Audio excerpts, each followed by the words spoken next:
Hi there. Hey guys, we'll just give it a couple of minutes for people to trickle in. We usually get quite a few more than this, so Okay. hopefully people can make it today.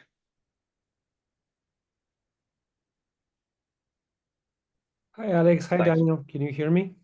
Hey Vasily, thank you both for joining as well, and it was good to see both of your contributions to the work effort as well. Um, yeah, I think let's give it until 4 past before we kick off. 'Cause I expect we should get maybe Tim or Scott or a few others.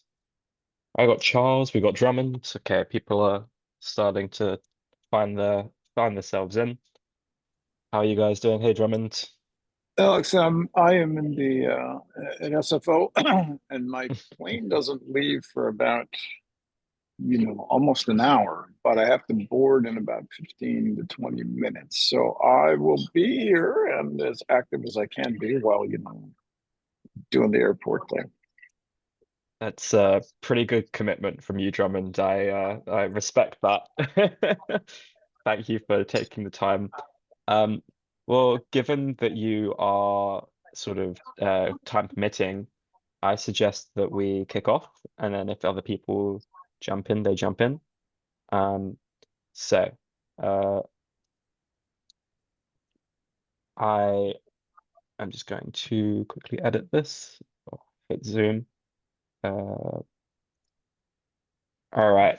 So I guess welcome to what are we now?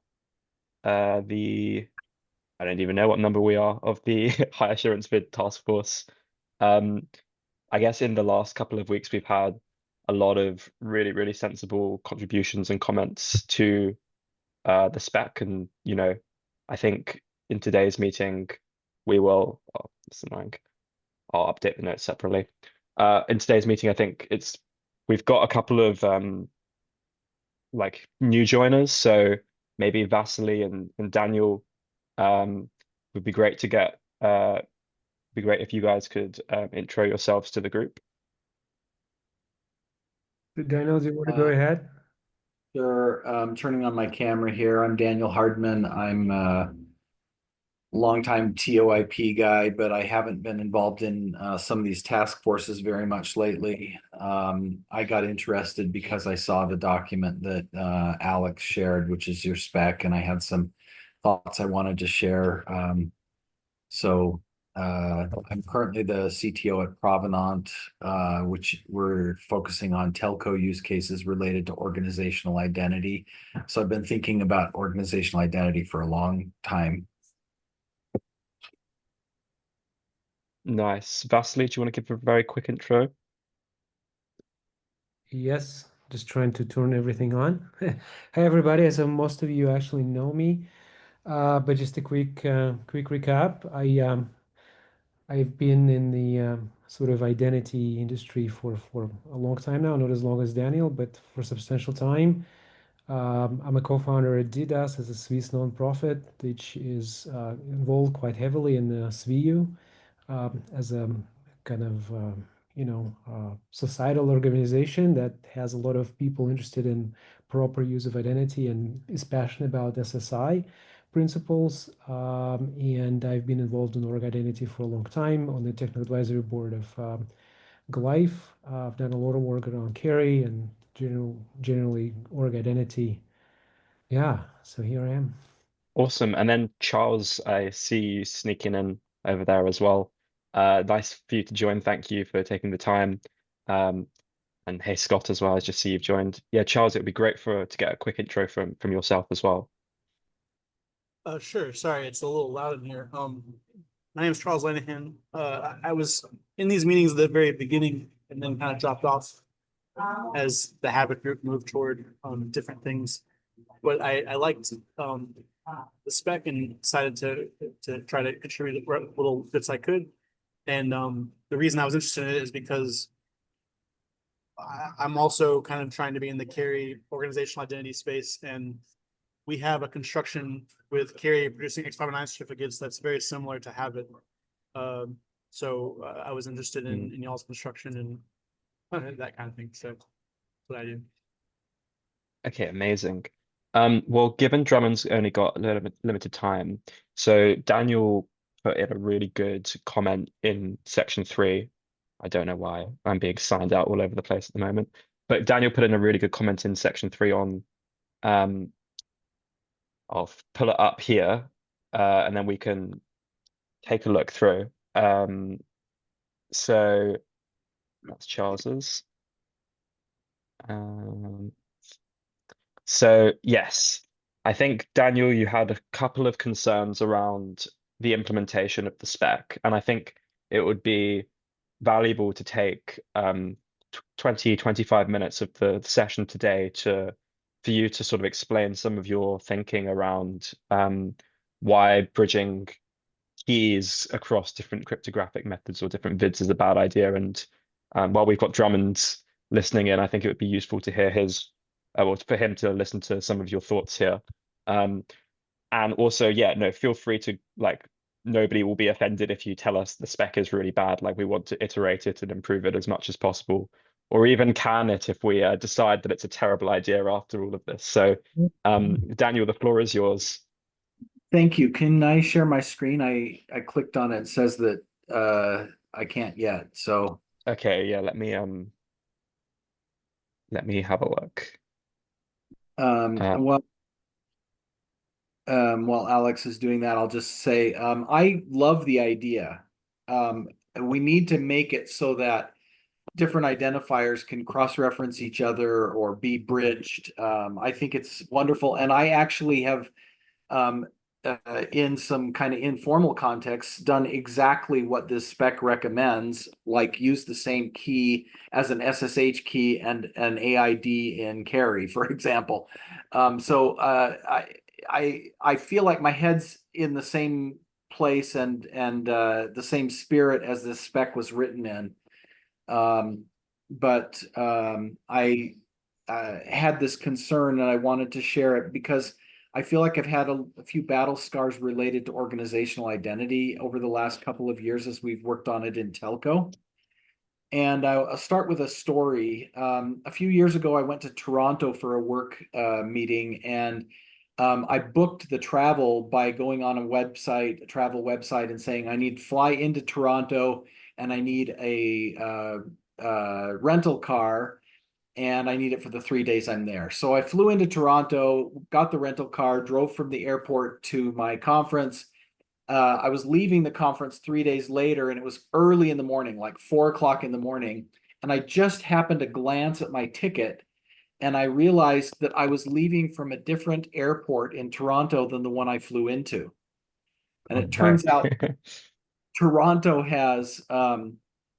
actually has 5 airports in the Toronto area. 2 or 3 of them are international airports. And so I was like, oh my goodness, what a mess up. Okay, I guess I'll change my plans about what direction I'm driving. And I rushed out the door of the hotel, and I got to the airport, and I dropped off my car. 5 days later, I get a phone call from Budget Rent-A-Car, and they say, where's your car? And I say, well, I dropped it at the airport. It was early in the morning. There weren't any employees there, so I just dropped it in the key drop. I parked it in your parking space, and away I went. And they said, well, what airport did you drop it at? And I said, well, the airport I left from, where I booked my flight, told me to go to airport X. And they said, yeah, that's fine, but your car shouldn't have been returned there. It needed to go to the other airport. And I said, well, can't you guys like communicate with each other? It's Budget Rent-A-Car at both airports. Why are you calling me 5 days later? Surely the staff at Budget would have known this. And they said, well, we're not the same company, and we don't have any business or relationship to the Budget Rent-A-Car at the other airport. So this is an organizational identity confusion problem. And I bring this up because I think this is relevant to this spec. Let me go back a couple of, okay, so there's my picture of the airports. We know that identity is sameness, but we often define it that far, and we kind of stop, and we're not precise in our thinking. We mean mostly that identity is sameness across time and circumstances. So if we have this imaginary person named Cecilia, she has an identity as a mother, and when her child interacts with her on Monday morning before they go to school, she has a particular, set of characteristics. And when the child comes back Monday afternoon, they expect those characteristics to be relatively stable. And that's identity, right? She might also have an identity as an employee at a company. And in the context of the company, there's some sameness that shows up over and over again in multiple interactions. And she might have an identity as a patient at a doctor's office. Again, there's sameness in all of her interactions, but there's sameness across time and circumstance. But the question I want to ask is identity also a sameness across facets? That is Cecilia the mom and Ceci Garron the employee and Cecilia B. Garron the patient and Buttercup the child of her parents and C. Garron 73 the customer at some system, are those also supposed to be samenesses? And many of you will immediately latch onto this and say, Daniel's asking a privacy question. It is somewhat of a privacy question, but it's not just a privacy question here. I'm asking whether it really is Cecilia's identity to be the same in all these contexts. And my claim would be it's Cecilia's perception that she has an identity that crosses all those contexts, but it should not be the perception of Cecilia's child that she is also Cecilia B. Garron, the patient, and it should not be the perception of Cecilia's doctor, not for privacy reasons, but for lots of other reasons that I'm going to get into in a minute. And what I want to point out is that organizations have facets to their identity, just like individuals do.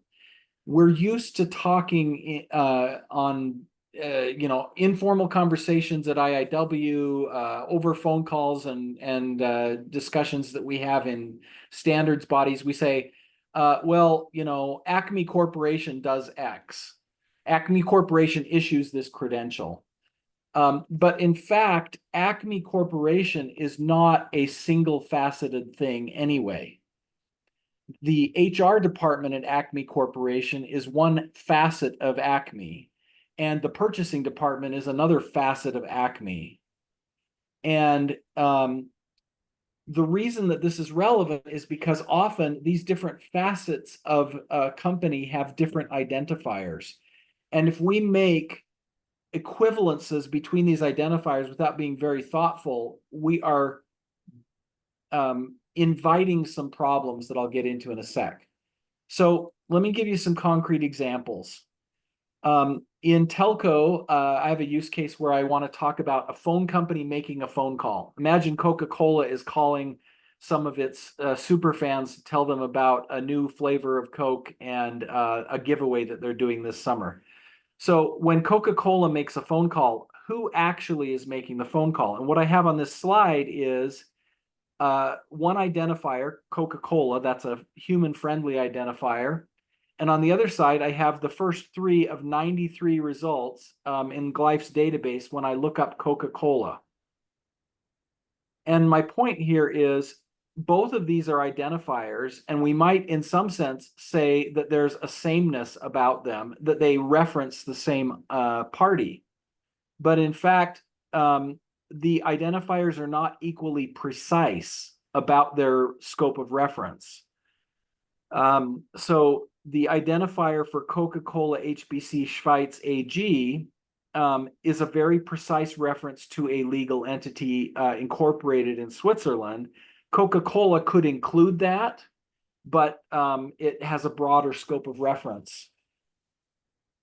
Another issue is that identifiers like this don't have identical lifespans. Okay, so this is a specific Coca-Cola in Glyph's database. And you can see that that particular LEI, which references a particular legal entity in the Netherlands, has had 4 previous legal names. So even if we're talking about something that references this, they have the same referent, they have different lifespans. Okay. A third thing is that sometimes the referent and the identifier have funky relationships that are not obvious to people. So Coca-Cola Corporation, or the conglomerate of Coca-Cola worldwide, owns Dasani Water as a brand. It owns Coca-Cola as a brand. It owns Fanta as a brand. That does not mean that every single subsidiary of this international conglomerate has direct rights to use the licenses for all of those brands. And this is causing major problems for me in telco right now, because the entire telco industry thinks that a brand and a company are the same thing. It's infuriating. They talk about approving a brand to send messages. They don't approve brands to send messages, legal entities, but the industry doesn't understand this distinction. And so it creates all kinds of problems in how they create evidence. And it is the source of a lot of the fraud that's happening in telco, is this complication. Here's another one. You can have the same point of control for two identifiers, but not have the same referent for two identifiers. What I mean by this is, imagine that our fictional person, Cecilia, is out with some colleagues, work colleagues, at a restaurant at lunchtime, and somebody says, okay, Stacey's paying for the meal. From an outside perspective, that's a perfectly reasonable statement to make, and it's true. But from Stacey's perspective, this statement does not clarify whether Stacey's paying for it with her work MasterCard or her personal Visa. So it's the same entity that exerts control, but the referent to Stacey is not clear enough to tell us which, even though it is clearly referencing the point of control, but it's not clearly referencing the bank account that Stacey's supposed to be using. And that can also cause problems if you just make identifiers equivalent to each other. Now, fuzziness in equating identifiers is risky, and I'm only bringing out 2 points here, but there could be a long series of discussions about what the cybersecurity implications are. But suffice it to say, if you equate Stacey as an employee and Stacey as a CEO, which are two roles that are both true of her work, you can have confused deputy problems, because Stacey as a CEO has more privileges than Stacey as an ordinary employee. And you can have escalation of privilege problems. So there are some serious cybersecurity implications to creating an equation where identifier 1 equals identifier 2. Now, let me get into the specific example for just a minute. We don't have time to go through this table in great detail, and this is almost the end of my slides. But what I've done here on the left, in the left column, I've used a few different types of identifiers. The first is a domain name. The second is an X509 certificate that's associated with that domain name. Then there's an LEI. Then there's an SSH key. Then there is a DID, in this case, a Bitcoin DID. And lastly, there's a social media handle. So several different identifiers. And we could say at a very casual level, all those identifiers point to Acme. But remember how that imprecision in referencing Acme can get us into trouble. If you look at the scope column, you'll see that they have very different scopes. If you look at the governance column, you'll see that they have very different governance. And if you look at the lifespan, you'll see that they have very different lifespans. So if you take a simple equivalence and you say, I'm going to use this key for identifier 1, and I'm also going to use this key for identifier 2, and the two identifiers don't match up in scope, and they don't match up in governance, and they don't match up in lifespan, then you can no longer predict the governance, scope, or lifespan of the keys. And this is a real headache. And after thinking about this very, very hard for a couple of years, I started to become opinionated about how to solve the identifier equivalence problem. So this is my last slide.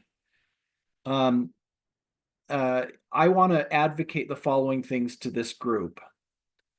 The first one is that there should be a very clear architecture principle that informs the spec and all of our conversations about the spec and our thinking to people on the outside, which is that the different facets of an organization are not equivalent.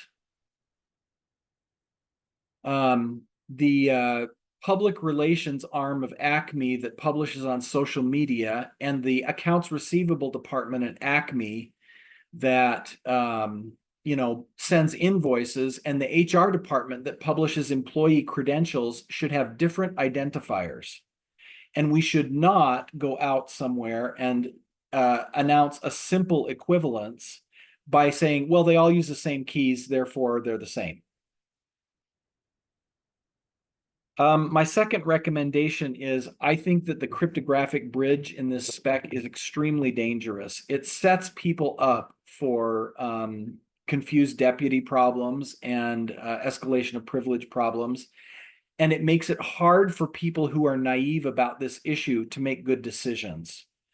So my recommendation is that you eliminate the cryptographic bridge entirely and you do only the other one.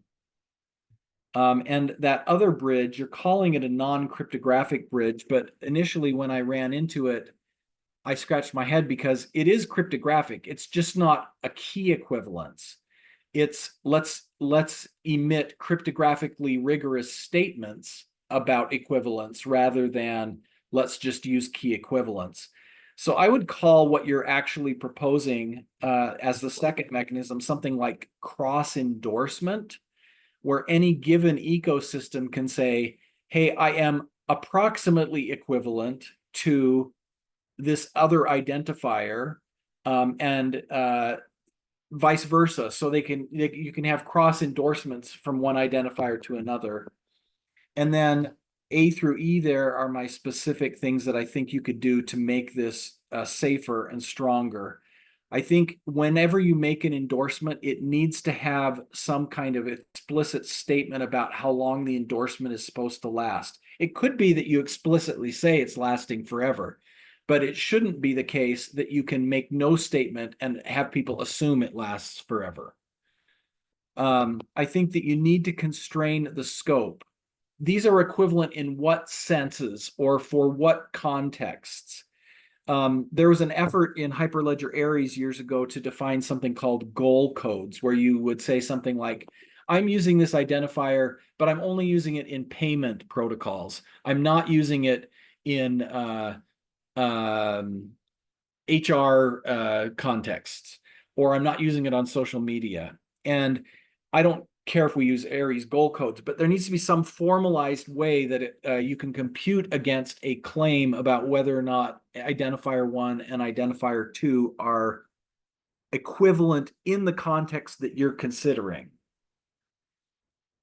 Point C, I think another form of safety here is you need to talk about how you revoke the equivalence statement itself and what other governance principles apply to the equivalence. And then I think this working group, if it's going to release this spec, ought to either as part of the spec or as a separate artifact, develop a checklist to help people evaluate this, what I would call approximate equivalence, transitive trust, carefully.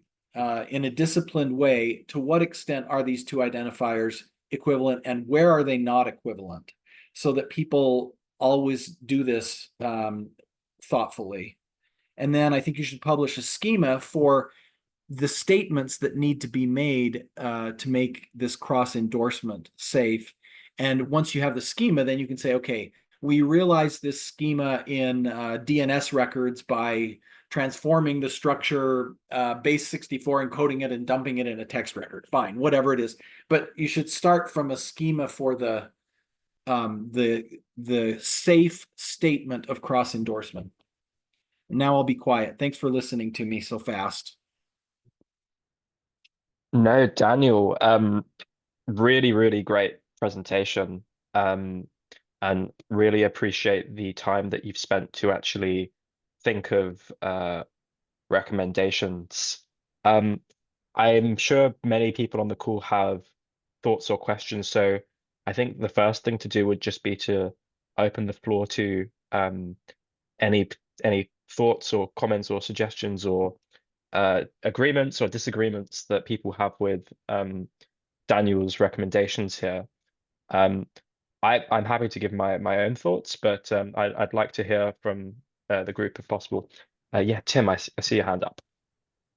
Yeah, I totally agree with Daniel's comments here. I think we don't have the fundamental model nailed down yet, and I think that's why we're having these disconnects or incongruities. And yeah, I've been putting some thought into that. I can talk about it later. I don't think we have the fundamental model nailed down. Tim, I guess one of your initial proposals was the idea of like cryptographic and non-cryptographic bridges. So what would Yeah. be your thoughts on like, do you think we should consider just having the cross endorsement or mutual recognition bridges and not actually having key state that moves across to identifiers? So there's two types of relationships. And I've been doing a lot of research in LLMs and starting to kind of adopt some of the language that's there. In essence, what we're trying to do is define what I call a tag to token relationship. A tag is whatever you want to name it, whatever you want to represent it. And a tag within a context could be a name, it could be an identifier, it could be a brand, it could be an organizational name or anything like that, just however you want to tag it. Then it has a relationship to a token, and I use the term token very loosely.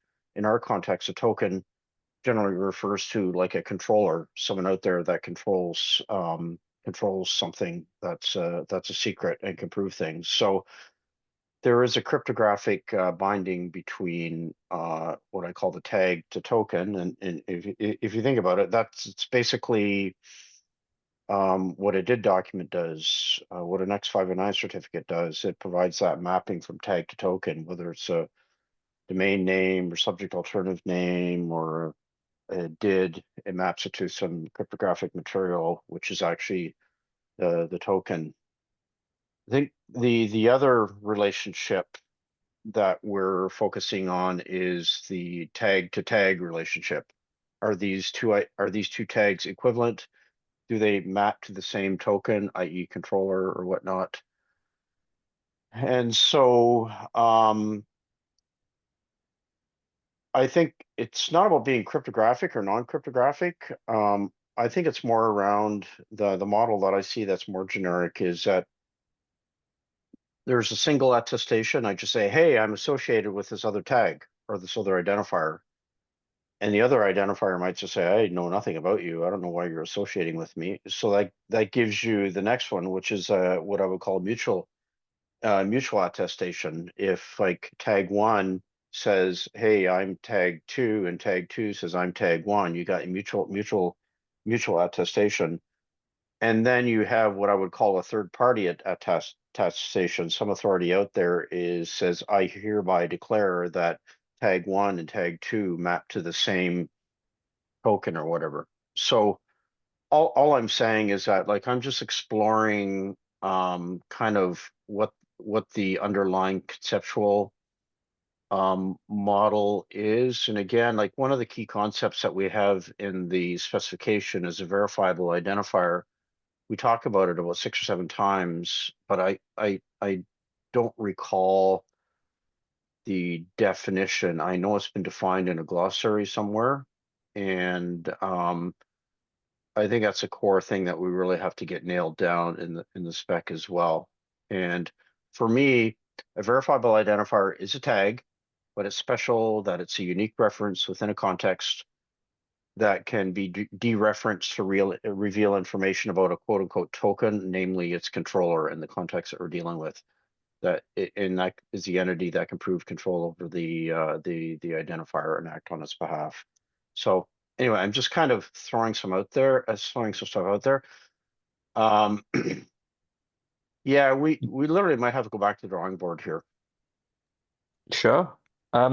Drummond, you're on a plane, so I'm gonna go to you first. Sorry, Charles, I'm gonna skip ahead in the queue because Drummond might take off and not have time to speak. So, yeah. Do you want to say your piece, Drummond? I'll do my best, and I'll try and be, there is noise on the plane, so I'll just try and make these points quickly. Daniel's points about, the potential problems of the confusion, they're all good points. Daniel always thinks hard about these things. As I was listening to him, I was thinking that the purpose of the specification is to establish, in my mind, it's always been to establish not an equivalence of identifiers that are equivalent in all ways as identifiers. Rather, it's to establish to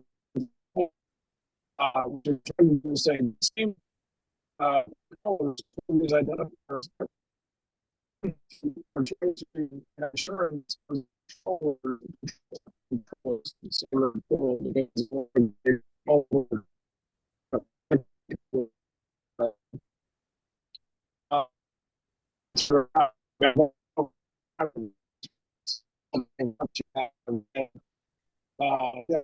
behind the this issued a credential, and you want to know how confident I'd be that they in that identifier, that they actually control that identifier, that it hasn't been hacked.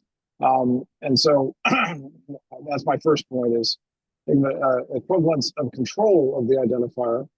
And then I think consistent with that is I disagree with Daniel about the key point, because if you're sharing a public key in multiple places, I don't think that does anything to diminish the value of that public key. I think it can actually increase your confidence that that controller controls the private key associated with that public key. Those identifiers shouldn't bring anything different to the purpose or role or lifespan or replication or whatever of that key. That if it is the same key, then whatever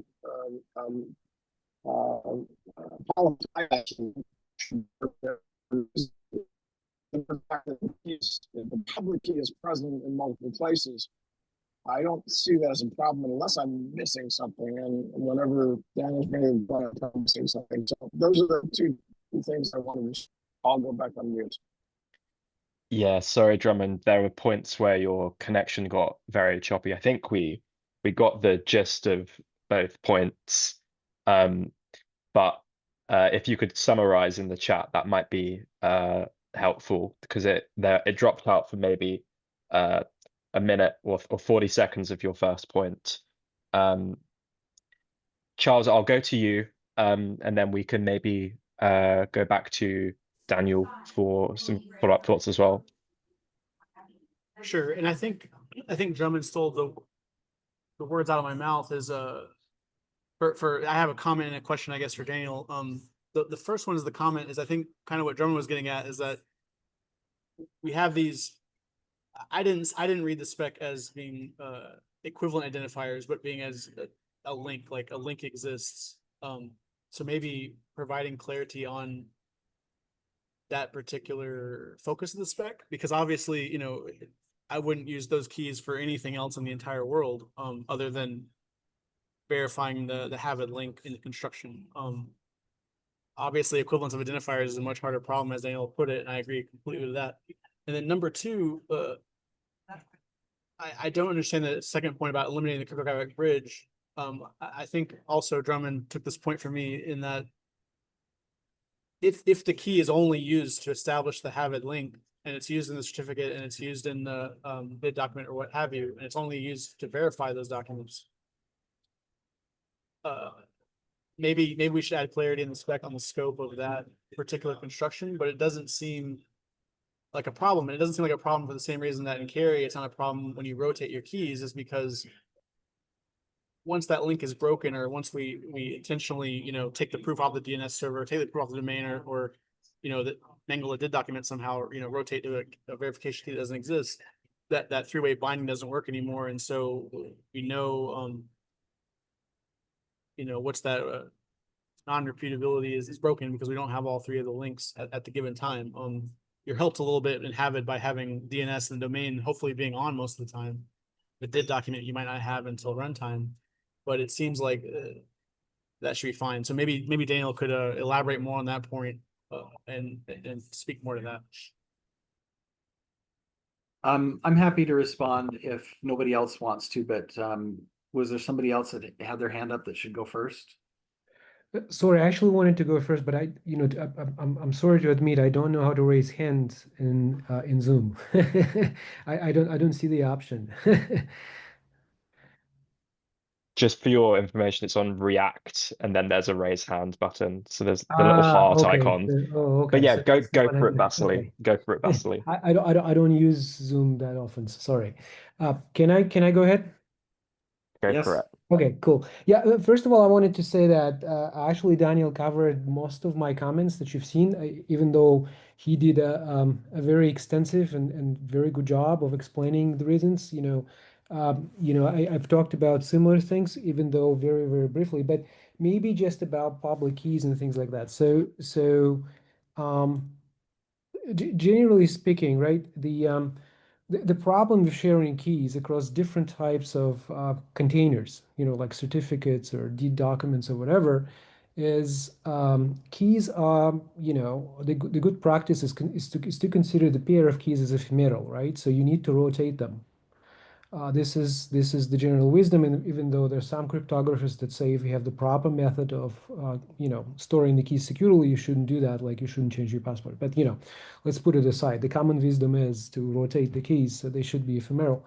Now, and then of course, managing keys is a big problem, right? To do it securely. So if you have multiple containers to share your public keys, which means that you need to have a sophisticated method how you rotate your keys, and then from the same place securely issue multiple type of these containers, right? Be it certificates or other different things, which is actually difficult. So you're basically setting yourself up some very, very difficult procedure to get correctly. And therefore you open yourself up for key leakage and so on and so forth, right? So that's, one of the, besides the things that Daniel have talked about, this is one, operational reason not to do that, right? And especially if some people might try to say like, oh, okay, you know what, we'll just reuse the same key just to make it simpler, for example, right? I issue the same, certificate signing request with the same key, and it gets signed. So that's also not a good idea, essentially, right? So basically, yeah. So you should discourage that, right? And therefore, it's a good idea not to do that, just from the organizational sort of security practice standpoint. So that's one thing. Now, the other thing about the terminology and the goal of the whole effort, right? The bridging and so on and so forth. I really like the Daniel's um, uh, cross endorsement. In my mind, I was playing with the word corroboration, but it's much more difficult to pronounce. So cross endorsement I think is good. And then the question would be to you guys, because I've joined this because Charles made a comment that was a great document. I've started looking at this and felt like, okay, maybe I chime in. But I haven't been around from the beginning, so I don't know. So the question would be, right? So very simply, right? Because we talk about schemas and so on and so forth, but maybe because we're also talking about DNS, right? And DNS is by its nature is distributed hierarchical database, which is designed for certain type of things.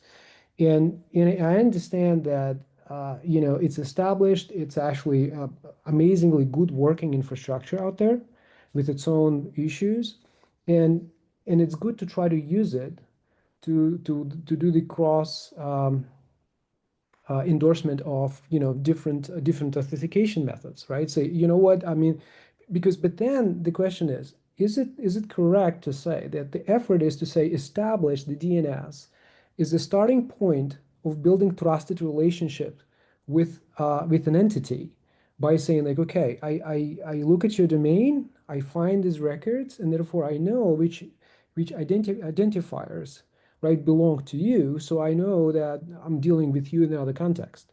Is that the goal? I think that's one goal because currently, if you say resolve a did, you don't know what company that did belongs to. So if it's stored within a DNS record, then you have a higher level of assurance that it belongs to the company that also controls the domain. I think the other goal was um, there's a bit of a split in the identity space right now where I would say half the community is going down the EUDI wallet route, where they're going to secure credentials purely with X509 certificates for the most part. And then there's another cohort which has and continues to use decentralized identifiers.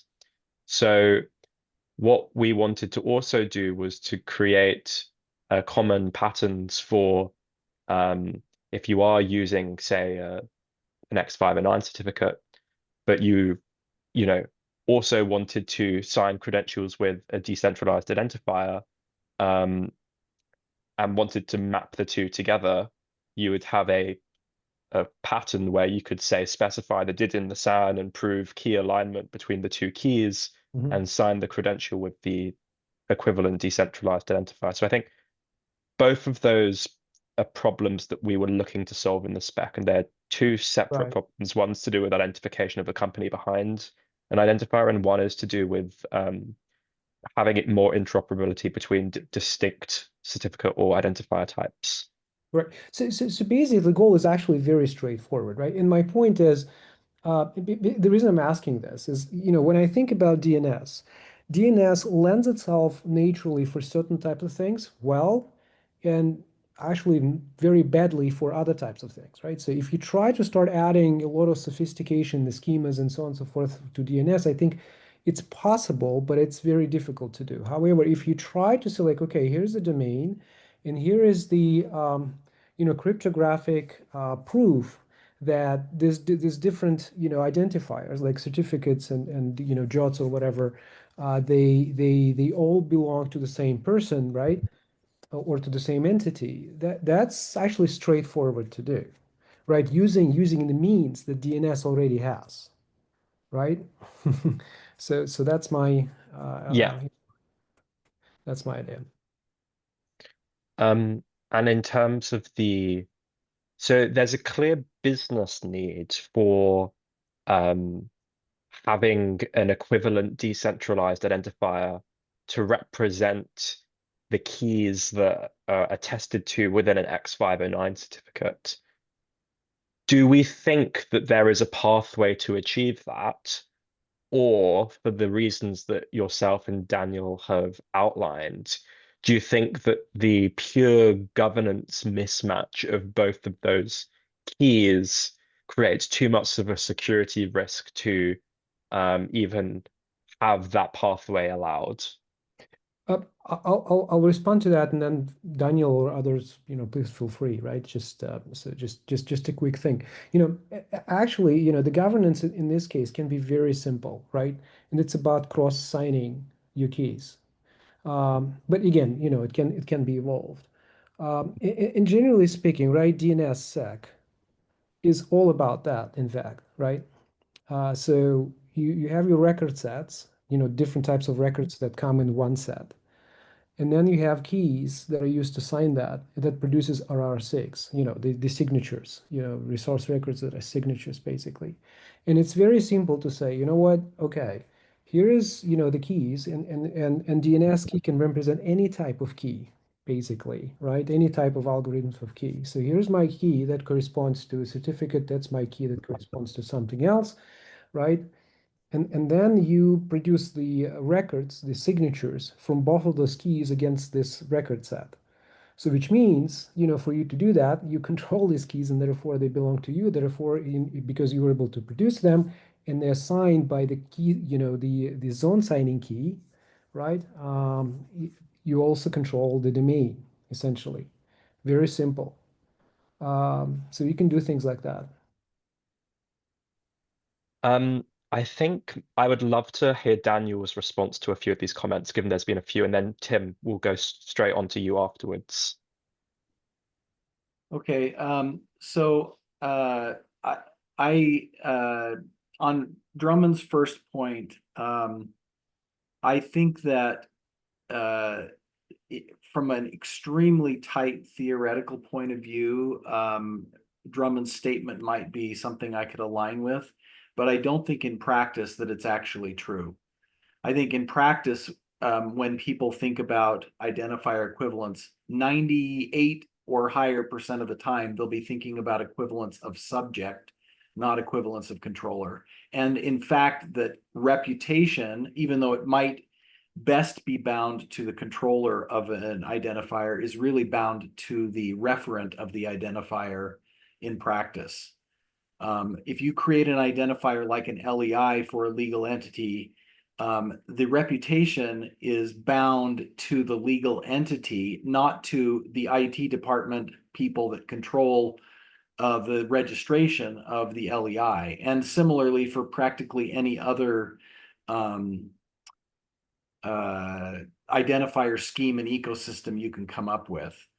And so basically true in theory, not in practice is what I would say for the first item. And then the second thing I'd say is I want a concrete example here because I think it'll tease this apart. Let's say that you have a key and you're going to use it in an X509 certificate.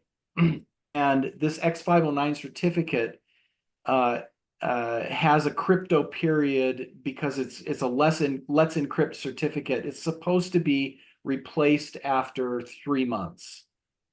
Okay, and you also use that key to control a DID. So 3 months later, the world knows, if they're looking at the X509 perspective, that that key should no longer be used. And it knows that because the X509 certificate announced to the world 3 months ago, and every time it's been fetched ever since then, when that key was supposed to stop being used. But if you're looking at this same key from a DID perspective and you don't go look up the X509 certificate, you have no idea that governance somewhere else is sending a signal that this key is stale. You shouldn't be trusting this key in the DID anymore either. So it's not just a matter, I'm not worried about like promiscuously sharing public keys makes the public keys easier to hack in a cryptographic sense, but it opens up mistakes in assumptions about governance and validity that I think are dangerous. Maybe this is an ignorant question, but and maybe this is my just reading the doc, isn't that mitigated by the fact that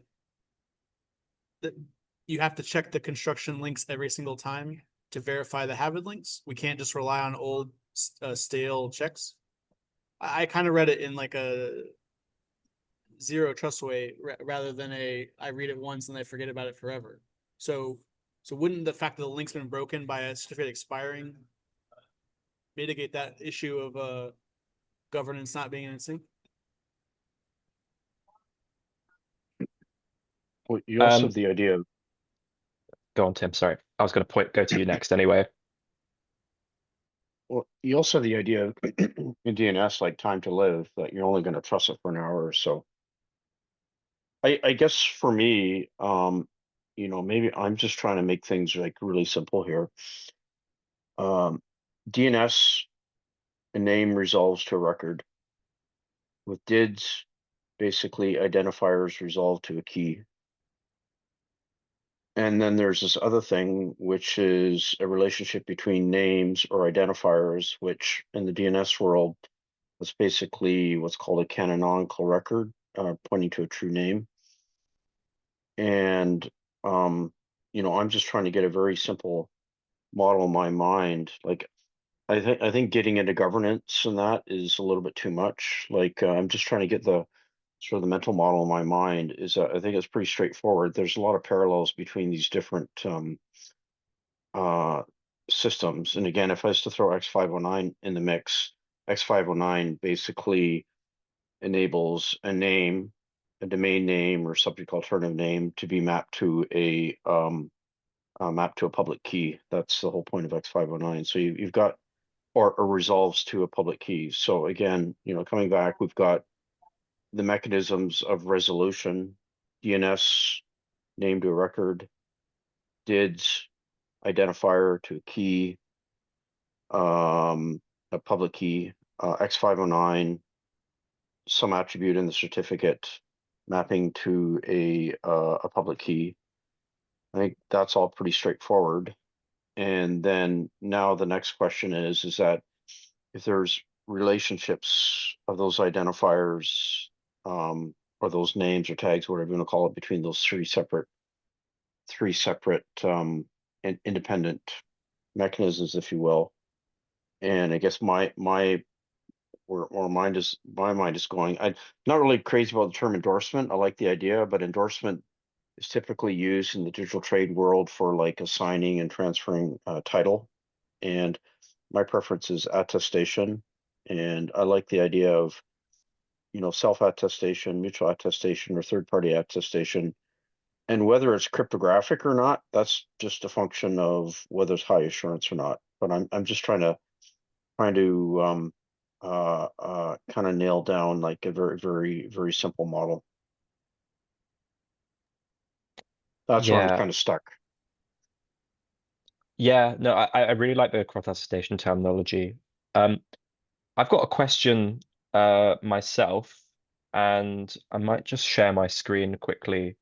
Because this is a diagram that we thought of at some point during the design of the spec, whereby you could have, so currently what we've got in the spec is that there's a certificate authority, they sign a public, they sign an X509 cert, and then somehow, a DID is derived, maybe it's self-derived, it could be derived any way, but it uses the same key pair or public key that is in the X509 certificate. So I can see governance challenges with the DID because it couldn't depart from the certificate authority.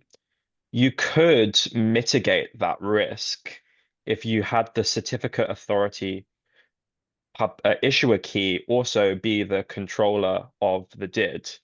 So my question is, I think in theory, you could create an equivalent governance relationship with DIDs and X509 certificates through having this certificate authority as that sort of organization that is able to manage the control over both the X509 certificate and the DID. We could in the spec have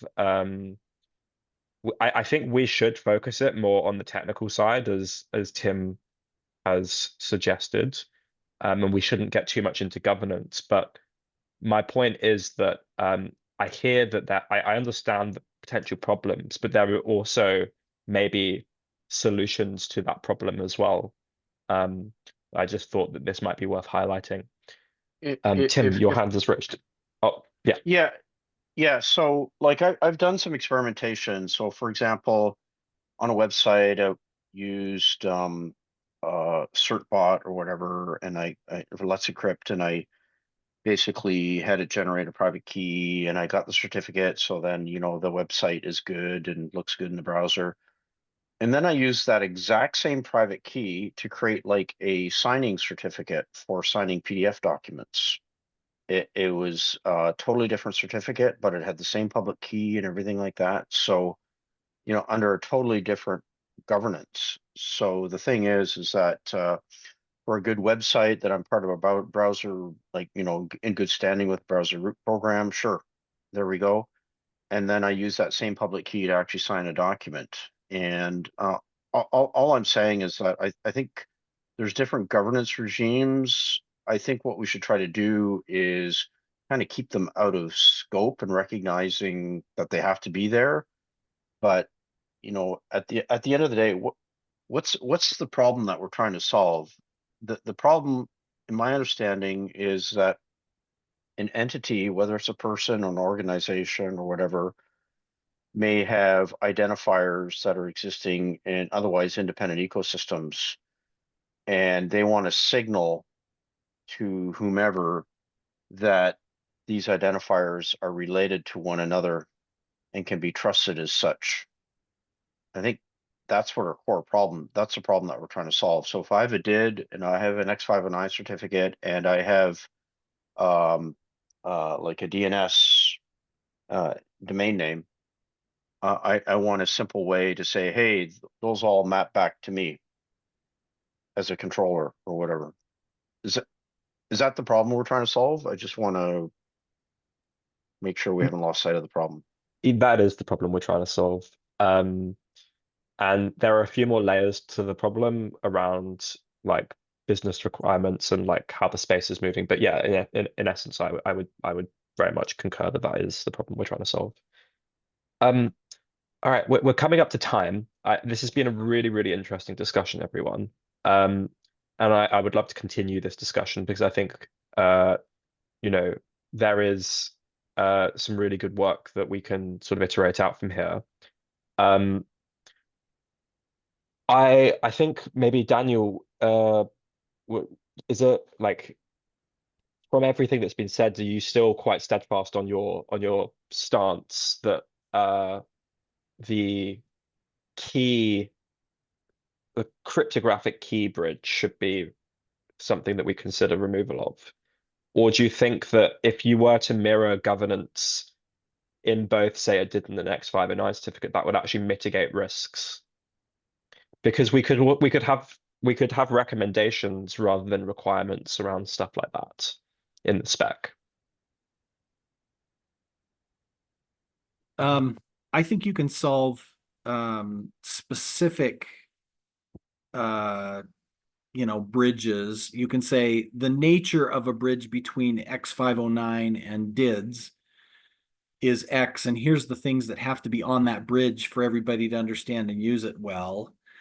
But I'm dubious of your ability to write a spec that could say generically any identifier type that uses cryptographic keys can be bridged to any other identifier type that uses cryptographic keys, and that you could predict correctly what safeguards are needed so that people don't misinterpret that. Yeah, I think And that's a really fair point.